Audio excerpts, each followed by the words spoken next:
What could go right? I'm Zachary Carabell, the founder of the Progress Network, joined as always by my co-host, Emma Varvaloucas, the executive director of the Progress Network. And this is the Progress Report, our weekly adjunct to our interview-based longer podcast. And this is where we take a look at the news that you may have missed, but not the news that Emma Varvaloucas missed, because Emma Varvaloucas misses no good news. No good news shall go unexamined, unseen, unread by the mavens of the Progress Network, who are scanning the world for stories not of everything going wrong, but stories of everything that could or might or is, in fact, going right in the world. So, on that particular August uplift, what do you have for us this week? I enjoy the August double entendre. Today we have a little bad news with some of our reports, but we're going to start with one that's mostly good news. And this is about insulin. Scientists have found what they're calling they've developed it. What they're calling a holy grail of insulin. Usually if you have like type 1 diabetes, something where you need to inject insulin on the regular, you have to do that daily, right? Often multiple times a day.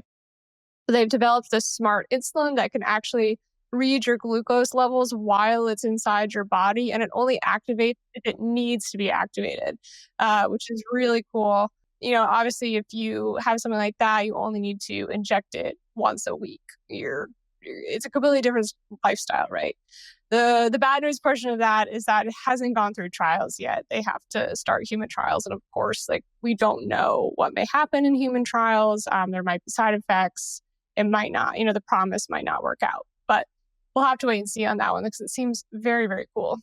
The new frontier. I mean, insulin's been one of these things over the years where just incredible strides, right? Of diabetes essentially being an uncurable condition, either, early onset or later life, and synthetic insulins or, animal-based insulins, our ability to supplement body insulin has been a huge deal. And obviously this is a next frontier thereof.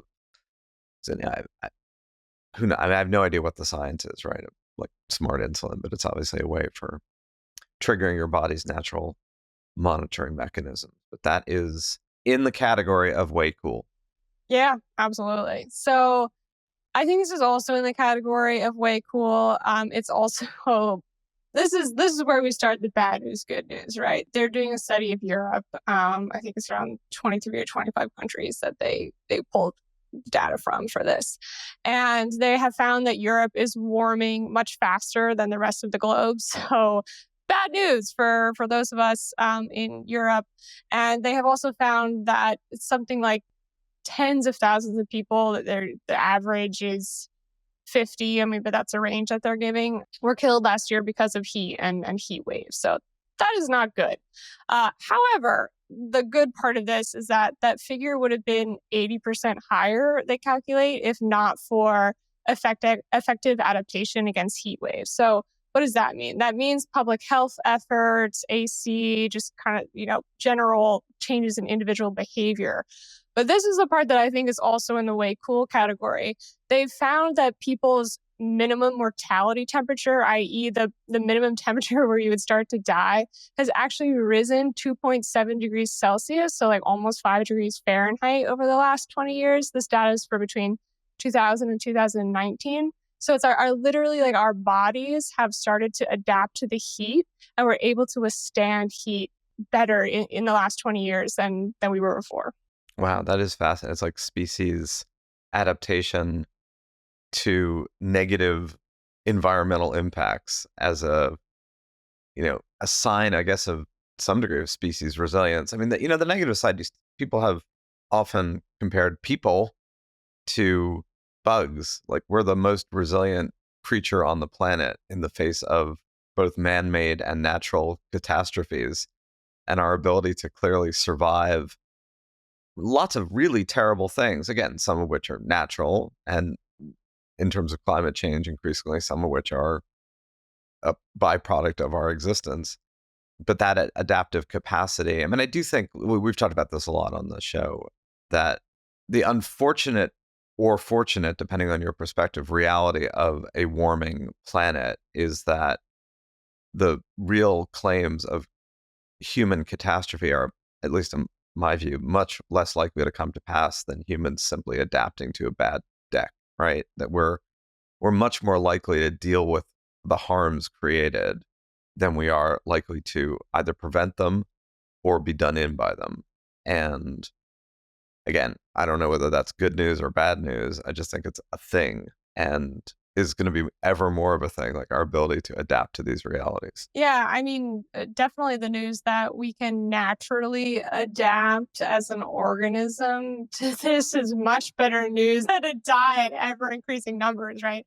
Until Exactly. the climate itself. But it was cool for me too, because I've felt that living in Greece the last 4 years. I've felt my ability to withstand heat actually change in the last 4 years. Sometimes common sense or personal experience aligns with science. Sometimes it doesn't. But in this case, I was like, oh, that's really a thing, on a species-wide level. So there we go. Final tidbit, good news, bad news again. So the good news is that it seems like there's finally a real fall in opioid overdose deaths in the US. We and the newsletter Fix the News, which was formerly Future Crunch, spotted this back in March of 2023, that the numbers looked like they were starting to plateau or maybe dip. Provisional data is now out that came out in July, actually, from the CDC, the Centers for Disease Control. And there's actually like a real dip happening from fall of 2023 onward. So, of course, we don't know if that's going to last, but we will see. The question as to why is also, there are a lot of different reasons. I wrote about it in this week's edition of the newsletter if people want to hear more about that.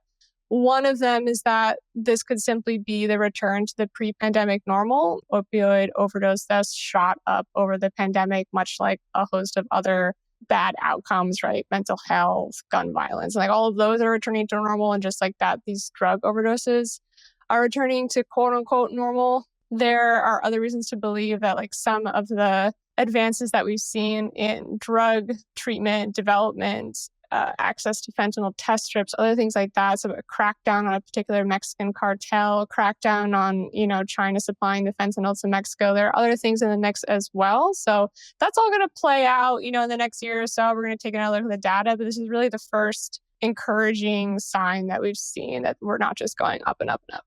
Yeah, it would also appear anecdotally that people are becoming, frankly, more cautious about not testing the drugs they consume. I mean, again, I'm sure there's a demographic divide here and that it's more likely to be, middle class / affluent / urban drug users who are more likely to test before they ingest.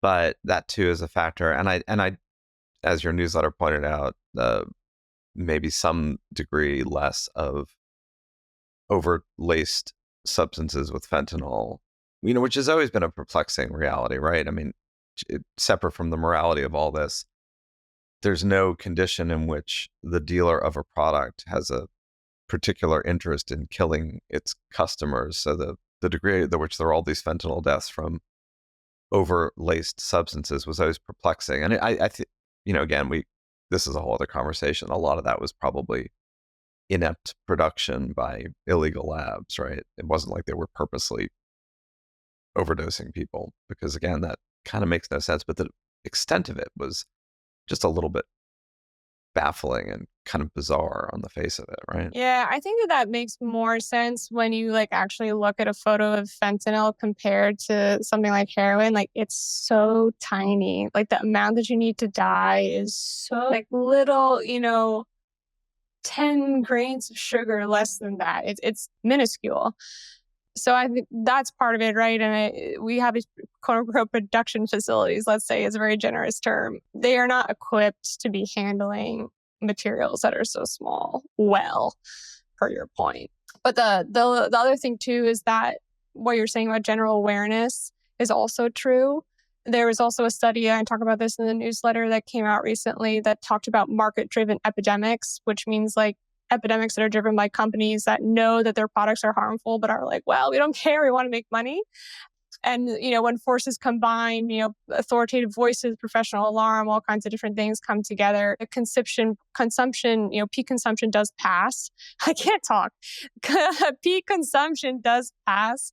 And in the case of prescriptions for opioids, right, which can lead to addiction, that actually happened in 2011. And since then, we've seen like a 62% drop in I can't talk. We've seen a 62% drop. We've seen a 62% drop in opioid prescriptions from doctors. So that might be a factor as well. Well, there you go. I mean, the good news of the week. Human beings may be able to live with a 2.7 degrees Celsius increase in their body temperature, but your ability to speak under those conditions is clearly compromised. It's the heat and the fact that everyone around me is English second language. Like I can't remember.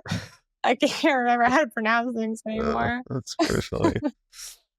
All right. Well, on that tongue-twisting note of good news on the fentanyl front and ambiguous news on the heat adaptation front, we will leave you to your August days.